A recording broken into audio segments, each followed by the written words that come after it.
Donc, après avoir vu les outils de navigation dans cette barre de navigation, que ce soit le disque de navigation, que ce soit le panoramique, le zoom étendu ou bien l'orbite, surtout ce qui est important, c'est que la possibilité de tout faire avec la souris et uniquement avec la souris. Donc, quand j'appuie sur la molette, ça me permet de bouger, et puis le zoom et enfin l'orbite en appuyant aussi sur Shift. Combiné avec les styles visuels et les différents styles visuels et avec que ce soit les 10 vues orthogonales qu'on a ici, on reviendra là-dessus quand on attaquera le système de coordonnées, les 10 vues orthogonales qu'on a ici et les vues cubes qu'on peut aussi utiliser, qui se trouvent toujours dans ce coin-là. Maintenant, si jamais il y a un mode qui est assez important avant d'aborder le système de coordonnées, c'est les modes des accrochages aux objets. Il faudra savoir que pour aborder les accrochages en 2D, il y a le mode accrochage, que quand je fais un clic droit, ça me permet d'avoir l'ensemble des accrochages que je peux utiliser, mais ces accrochages-là ne sont pas spécifiques au 2D. On peut aussi les utiliser en 3D. La majorité de ces accrochages, on peut les utiliser aussi en 3D. AutoCAD, depuis cette version 2011, ils ont rajouté ce qu'on appelle les 3D accrochages. C'est des accrochages 3D, clic droit, j'ai la possibilité d'avoir des nouveaux accrochages. Ces accrochages, comme le sommet, et qui voudrait dire que je peux me passer des accrochages classiques, activer les accrochages 3D et venir activer l'accrochage qui m'intéresse, le sommet.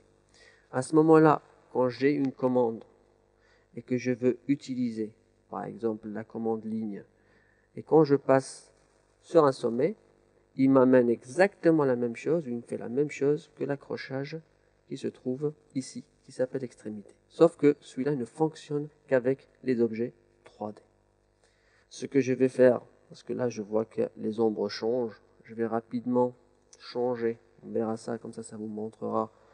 Je vais enlever les ombres de cette maison et puis éteindre le soleil. Ça va me permettre d'avoir une vue un peu plus légère.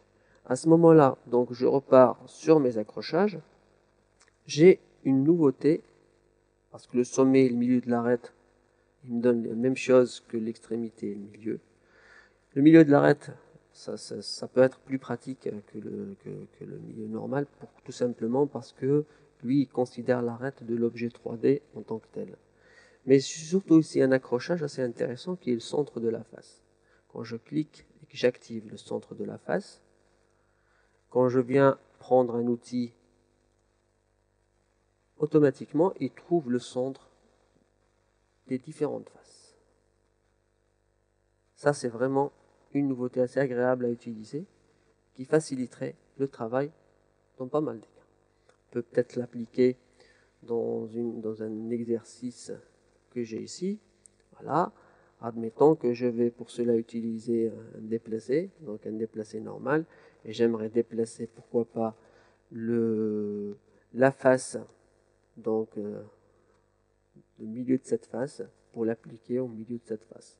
Donc pour cela, je lui dis de déplacer cet objet, je confirme, il me donne le milieu de la face, je viens, je tourne, et puis je viens vers le milieu de l'autre face, et je clique. Automatiquement, il vient de me coller les deux objets, en prenant comme référence le milieu de la face de chacune. Donc cet accrochage, que je peux utiliser F4, donc la touche fonction 4, pour pouvoir l'activer et le désactiver. Cette fonction, déjà, centre de la face, me permet d'avoir, disons, un accrochage que j'avais pas dans les autres accrochages, qui est quand même assez pratique. On verra au fur et à mesure les autres, mais pour le moment, le nœud, le sommet, milieu de l'arête, perpendiculaire, et le plus proche de la face, donc les 5 autres accrochages, remplacent plus ou moins les accrochages que je trouve ici, que ce soit l'extrémité de milieu, que ce soit le proche, ou que ce soit le nœud. Donc ça me permet de ne pas activer l'accroche aux objets et d'activer à la place le 3D accroche objet pour pouvoir travailler en 3D. Là, si jamais je veux monter cette pièce, rien qu'en utilisant des accrochages 3D, je peux lui dire j'aimerais utiliser ça, etc. Là, le milieu de la face, j'aimerais mettre le milieu de la face inférieur. Je clique je zoome, voilà. Je viens le milieu de la face supérieure et je place. Et là, je me retrouve à placer mon objet au fur et à mesure en utilisant un outil déplacé 2D classique. On verra et on utilisera cet accrochage et ces accrochages au fur et à mesure de nos leçons. Et vous verrez surtout après avoir abordé la question des systèmes des coordonnées. Donc n'oubliez pas seulement que vous pouvez utiliser les deux. Donc vous n'êtes pas obligé d'utiliser le 3D accrochage aux objets pour pouvoir travailler. Je peux même ne pas les utiliser. C'est vraiment un coup de pouce assez intéressant, surtout cet accrochage centre de la face. Donc n'hésitez pas à les utiliser.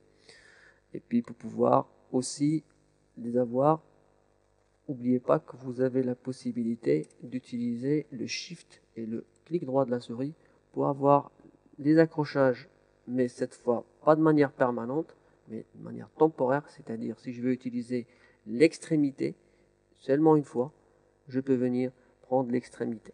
Et là, si je veux utiliser par exemple l'accrochage centre de la face, je viens et je m'accroche sur le centre de la face. Donc le Shift et le clic droit de la souris vous donnent accès à ce menu et au menu des accrochages 3D.